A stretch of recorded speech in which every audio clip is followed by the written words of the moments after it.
Hi, everybody. It is Robin Norgren. I am back with another mystery from Encyclopedia Brown in the case of the secret pitch. This one is called The Case of the Two-Fisted Poet. Are you ready to solve a mystery? Let's go. Encyclopedia kept the money he earned from his detective business in a shoebox. He hid the shoebox behind an old tire in the garage. That wasn't the best place to keep money. Still, it was better than keeping shoes there. Every Friday after lunch, Sally Kimball came by. Together, they took the week's earnings to the bank. Sally was Idaville's best fighter under 12 years of age, and Encyclopedia had made her his bodyguard and junior partner. As Encyclopedia waited for Sally one Friday, a boy rode up on a bike. His hair was too long and his clothes were too tight. He wore eyeglasses, shiny black shoes, and a necktie. The boy stopped to read Encyclopedia's business sign outside the garage. "A poem," he announced out of the air. "Huh?" said Encyclopedia. Ignoring Encyclopedia, the boy on the bike uttered, "Roses are red, violets are blue, you can't solve cases without a clue." The boy smiled as though he'd just finished delivering the Song of Hiawatha straight from memory. He bowed to the sign and rode away. "Say," said Encyclopedia when Sarah arrived, "you would have seen what went on here a minute ago. That new kid, what's his name?" "Percy Arnonaut?" "Yes, Percy," said Encyclopedia. "He recited a poem. I swear he made it up on the spot." "Percy is very smart," said Sally. "He went to a school in England." "Well, good for him," said Encyclopedia. "Now let's get to the bank." "I'm not going," said Sally. "Being a bodyguard isn't ladylike." "Who told you that?" asked Encyclopedia. "Percy," replied Sally. "When he learned I once flattened Bugs Meany, he was horrified. He told me to stop acting like a common tomboy. So I'm quitting." "Idaville," mumbled Encyclopedia, can get along without Percy." "He's a gentleman," said Sally. "He's taking me to see Gone with the Wind tonight in a taxicab. You can bet he won't be wearing sneakers." Sally tilted up her nose, spun on her heel, and strode from the garage. Encyclopedia forgot about going to the bank. He sat down to look over the problem of Percy Arbuthnot. He decided to visit the scene of the crime. As he got off his bike that evening near the movie theater, he kept a sharp lookout for a taxicab. One pulled to the curb 2 blocks away. Percy got out and then helped Sally to alight. They walked toward the movie theater holding hands. "He doesn't miss a trick," Encyclopedia thought glumly. "He's got better manners than a French waiter. But why did they get out of the taxicab so far from the theater?" As Encyclopedia watched, a big boy step from the shadows. He bumped squarely into Percy. Encyclopedia couldn't hear what was being said, but Percy and the big boy began to argue.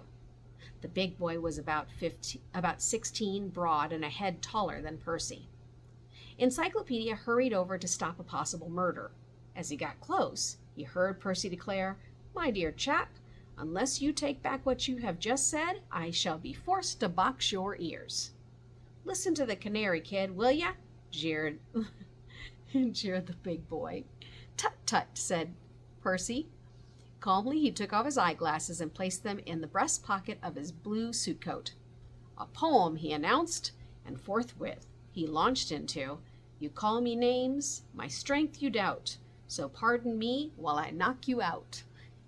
The big boy's jaw dropped open in surprise. Percy closed it with an uppercut. Thereupon both boys fell to pounding each other with body blows to the chest and stomach. Percy mixed poetry and punches with a fearlessness that amazed Encyclopedia.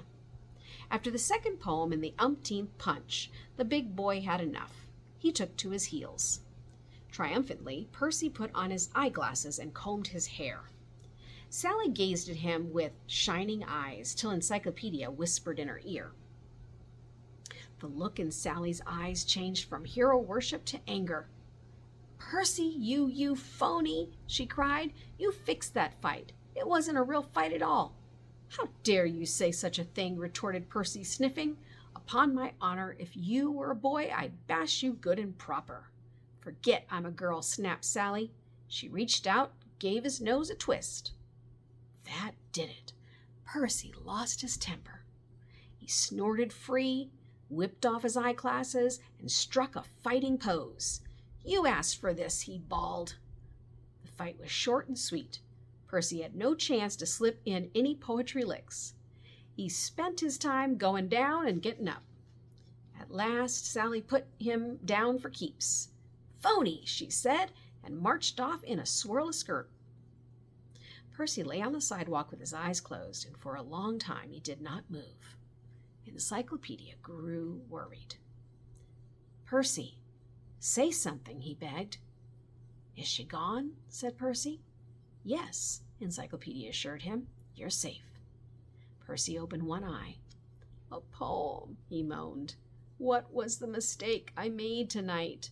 Trying to show off how well I fight." What mistake of Percy's had Encyclopedia pointed out to Sally?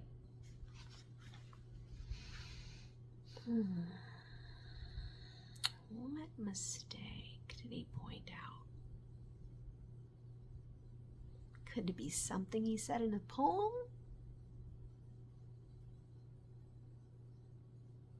Could it be that he parked that far away from the theater? Let's turn to page 92 and find out.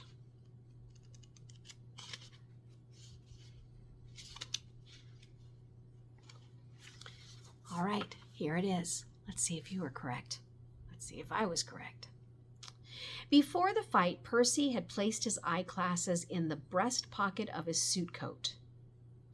During the fight, the bigger boy pounded Percy's chest and stomach with body blows.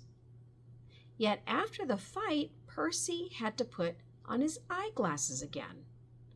That was Percy's mistake. Had the bigger boy hit Percy as hard as he could, Percy's eyeglasses, lens, and frames would have been smashed by the body blows. Encyclopedia knew, therefore, that the bigger boy was faking his punches. He was helping Percy show off in front of Sally. Did you get it? I didn't get it. All right. See you next time.